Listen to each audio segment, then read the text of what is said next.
Okay, well, I mentioned before in a video I recorded this morning, I don't know if I'm going to upload it or not, I ended up going to work today, supposed to work my day off, and they ended up sending me home. Some kind of a mix-up there. Wasn't sure what I was going to do today, but I'm finally going to the range for the first time in forever. I've got this new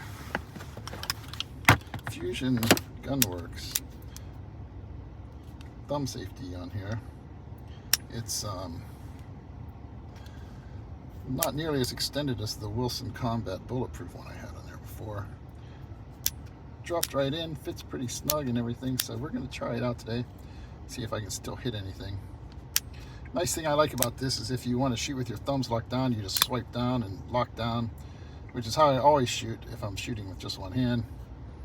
And I'm going to put a Wilson Combat bulletproof slide stop on there. They make one that's just slightly extended, very similar to the original slide stop that came on this SIG pistol. And with this smaller safety, it's a lot easier to operate than the GI style, but still it's out of the way if you want to swipe up. You do a reload and want to come up with the thumb of your shooting hand and hit that slide release. It's out of the way compared to a bigger thumb safety.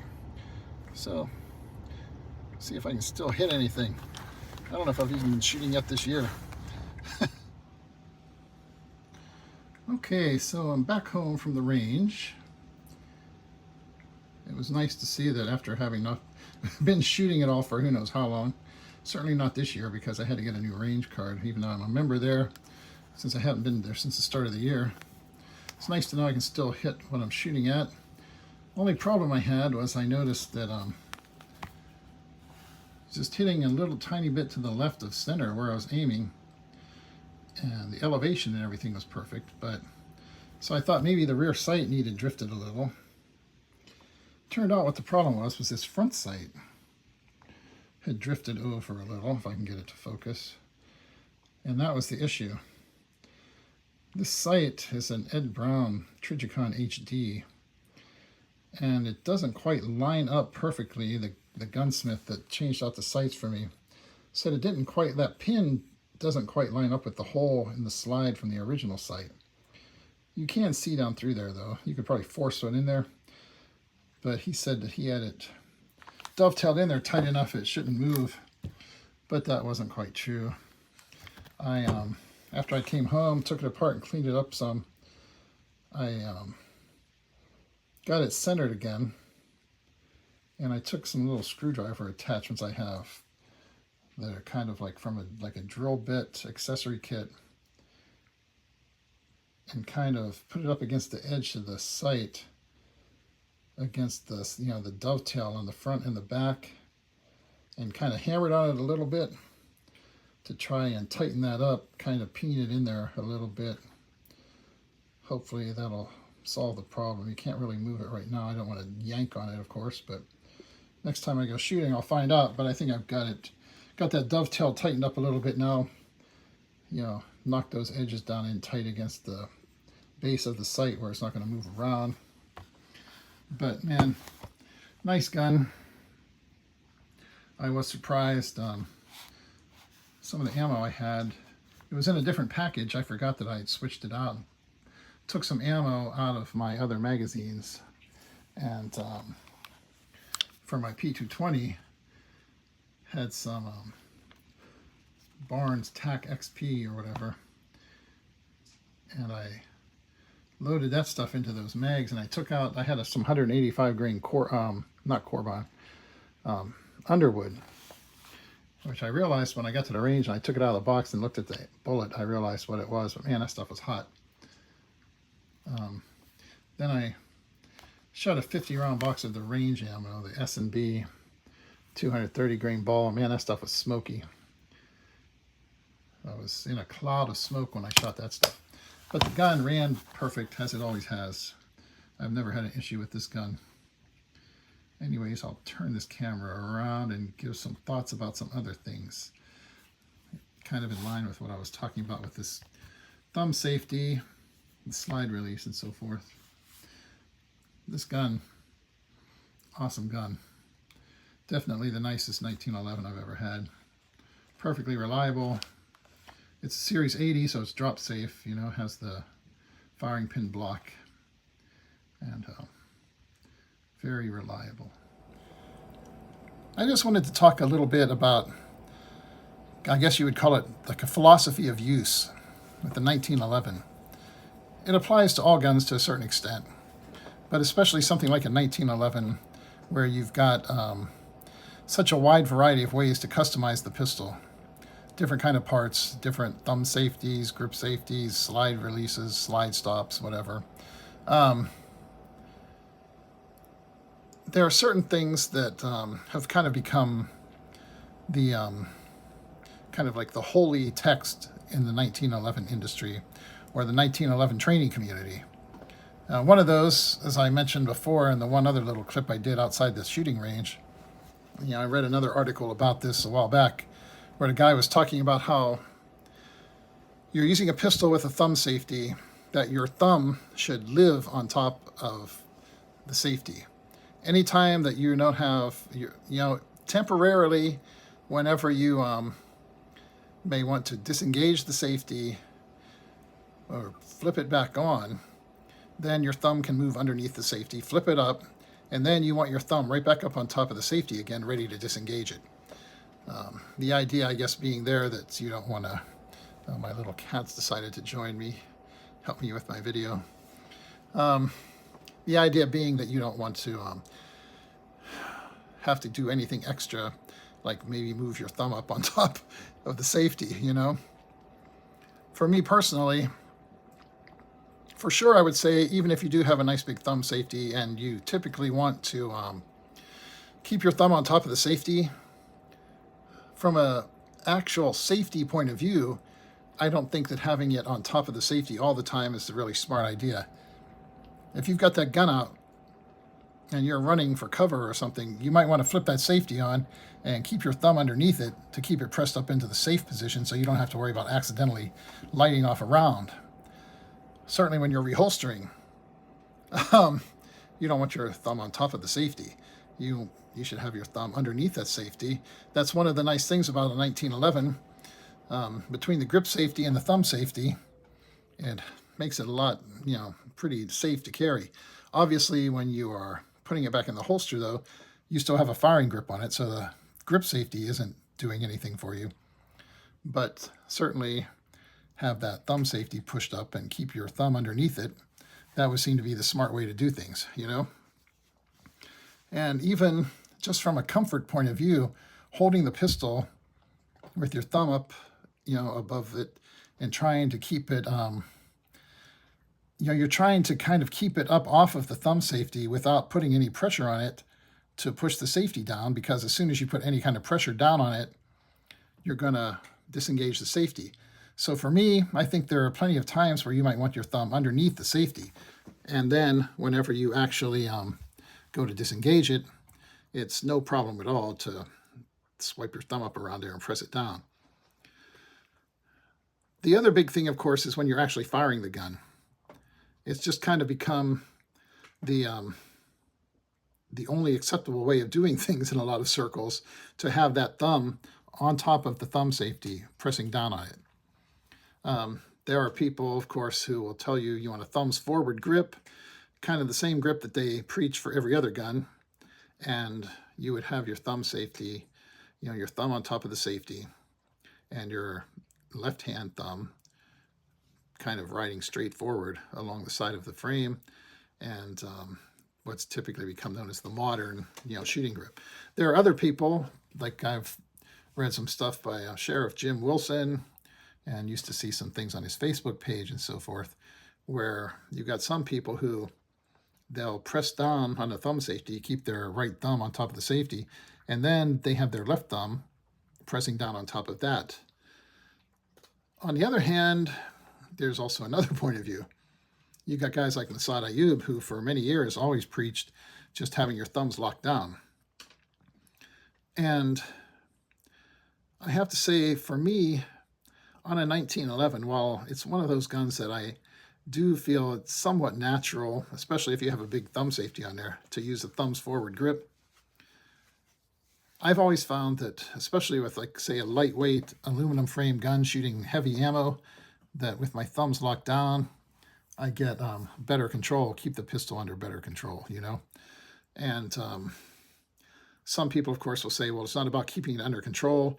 It's about you can let it recoil and then, you know, ride that out, and as long as the pistol comes back to the same point where you were before.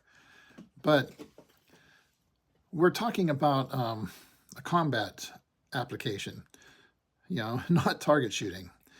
And so for that, thumbs down has a lot of good points. The thumbs down grip has good application even on other pistols where you keep your thumbs down. You're not as likely to accidentally engage a slide stop, for instance, things like that when you're in the middle of shooting. And even with the safety on the 1911, if you've got your thumb locked down, especially if it's not a giant safety, the odds of knocking it back up into the on position aren't really that great, especially with like a GI safety. You know, you'd have to kind of you'd have to deliberately bring your thumb back and hit it with the knuckle almost to knock it up into the safe position because the safety is so small. But in terms of fighting, you know, we humans grab things when we want to keep good hold of them in a hammer grip, what's become known as a hammer grip, with our thumbs locked down. If somebody's trying to pull something away from you and you're trying to hold on to it and keep control of it, you don't have your thumb stuck up in the air. You have your thumb wrapped down around it. It's just like in knife fighting, you got the hammer grip and the saber grip. There was a well-known knife fighting instructor, Bob Casper. Some of you, I'm sure, are familiar with him. Had some custom knives by Pat Crawford back in the day, and he's no longer with us, but you know, some of the articles I read by him, he had gotten to the point where he did not even teach a saber grip or, you know, anymore. It was thumbs locked down because just so much they had observed in sparring and things like that. This was not a point of view, obviously, that was held by everyone, and a lot of people disagreed with him on this point, but he had gotten to the point where he would only teach, you know, having the thumb wrapped down around to keep control of that knife. When you're in a situation where you've got people, you're fighting with someone, you don't want to lose control of it. Maybe there are people there trying to hit your hand with something or kick your hand and knock the knife out of your hand. And just every single one of us knows when you want to keep control of something, you keep your thumb wrapped down and give a good strong grip. I saw a video before by Dave Spalding, someone who I have a great deal of respect for. And he was in front of a class and he was demonstrating a grip, and of course he asked a leading question. He was showing, you know, like holding the pistol in his hand and showing how the main firing hand, you're putting pressure forward and back on the grip, and he's like, no, what does this thumb do if I not put it down? And he's acted like nothing. And I was sitting there thinking, well, for me it's something, you know, especially a lot of it depends on exactly what kind of grips you have on the gun too. But if you have something that really fills your hand well, you can feel when you wrap your thumb down that you're tightening your whole right hand and getting a tighter grip on that gun. People can argue about the placement of the offhand, and you know, certainly the idea of keeping your right hand thumb stuck up and then molding in your support hand around the grip to fill in that open space and pressing side to side. You know, the basic idea for a lot of people is, you know, you're pressing forward and back with your shooting hand and side to side with your support hand. The main thing you need is to keep a good solid grip on the gun, and especially when people are fighting and you're in close quarters with other people, running around with your thumb up on top of the safety, and especially if you think you're going to keep it like that until the moment you need to fire without pressing down on it, that's kind of silly. If nobody's fighting with you and you're in no kind of a, you know, stressful situation, then sure, maybe you can do that. But in all likelihood, it's going to be very hard for you to just keep your thumb lightly resting on top of the safety when people are trying to kill you, or you're fighting with someone or struggling with someone, you know? Much better to keep that thumb down and up underneath that safety while you're trying to hold onto the gun. Even if you disengage the safety to shoot, still, there's something to be said for consistency. The other thing, of course, is having the thumb down makes it much, much easier to manipulate the gun. Say you're doing a reload, or you have a misfire or something, and you have to rack the slide.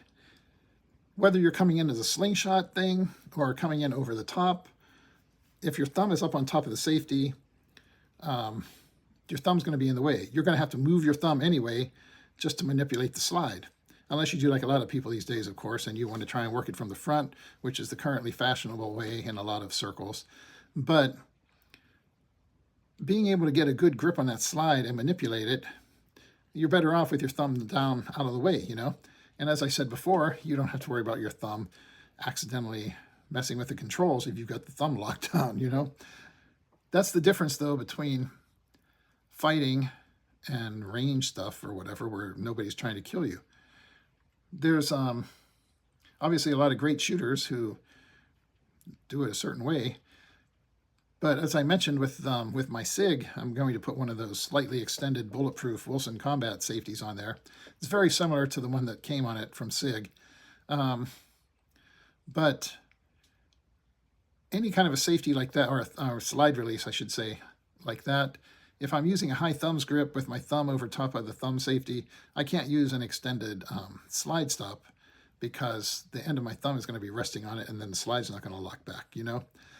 But you have to figure out what particular combination of parts works for you as an individual. It doesn't matter what everybody else says or what people say in a magazine. You have to go shoot and find out what works for you. And even if it's not what works for all the currently in vogue magazine or internet writers, that doesn't really matter. The question is, how can you perform? Can you hit the target when you're shooting? Can you control the gun, manipulate it, do your reloads? With a standard slide stop, it's generally become the norm to, when you insert a new magazine, to reach up with the thumb of your support hand and drop the slide.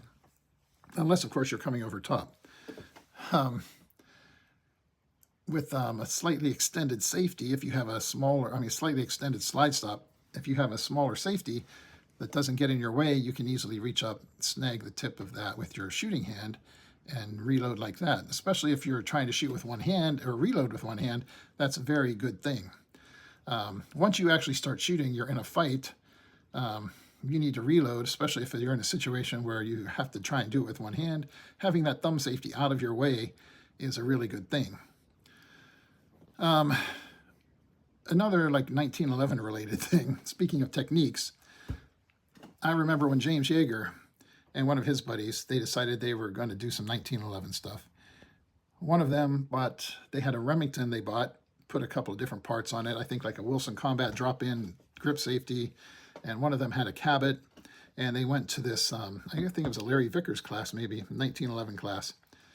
And he said the only problems they had with either of those guns, despite the fact that a lot of people want to talk about how a 1911 sucks, including even James Yeager, talking about it being the king of the feedway stoppage and all of that. The only issues they had with that gun was when they would come over top, like when they would do a tactical reload, the way he taught things, especially working with a Glock, anytime you do a reload, whether it's a tactical load or whatever, anytime you put the new mag in, you come up, you rack the slide. And what they were doing, aside from wasting one round that was already in the chamber, which you might not want to do when you've got a 7-8 shot magazine, they were causing malfunctions, you know, and the round would not eject, and they were creating malfunctions. That's the only malfunctions they had with their 1911s, was the ones that they created by using a technique that they probably shouldn't have been bothering with. But certain people have their own tactical doctrines, and you have to be able to change the way you do things sometimes when you're working with a different platform. This idea that there's just one way to do everything on every platform, it sounds cool and it sounds tactical, but sometimes you have to have techniques that are specific to the platform you're actually using. And that's especially true with the 1911. You know, you need to work with it, configure it for your own needs. You can put the kind of safety on it you want, the slide stop. You can put different thickness grips on it. I personally prefer ones without a thumb scoop. That way I do have a place where if I want to lock my thumbs down, it's not just a big hole there or a big scoop, you know, I can actually get good inward pressure with my thumb. So those are things you need to think about. But those are just my rambling thoughts, I guess, on the topic of 1911s and, you know, the way you have to configure a gun to your own needs. You can watch all the YouTube videos you want and all the experts on the internet and all of that, but when it comes crunch time, you're the one who has to take out that gun and use it to try and save your life. And it's much simpler in a combat situation, some would say, to have a thumbs down grip rather than trying to lightly rest your thumb on top of the safety, even when you're not depressing it. It's just not a natural way to do things. And that might work okay in tranquil settings where there's no pressure, but in a gunfight isn't really one of those things, you know. You could argue, of course, that once you've got it pressed down, then that's great, and it's going to stay that way, and you're not going to draw it anyways unless you know you're pressing it down and firing. But that's another thing you have to think about, you know. Only by working with the gun on a routine basis can you figure that stuff out, you know. Anyways, this video is long enough now, especially with the other little clips I'm going to tack on front here. Just my thoughts.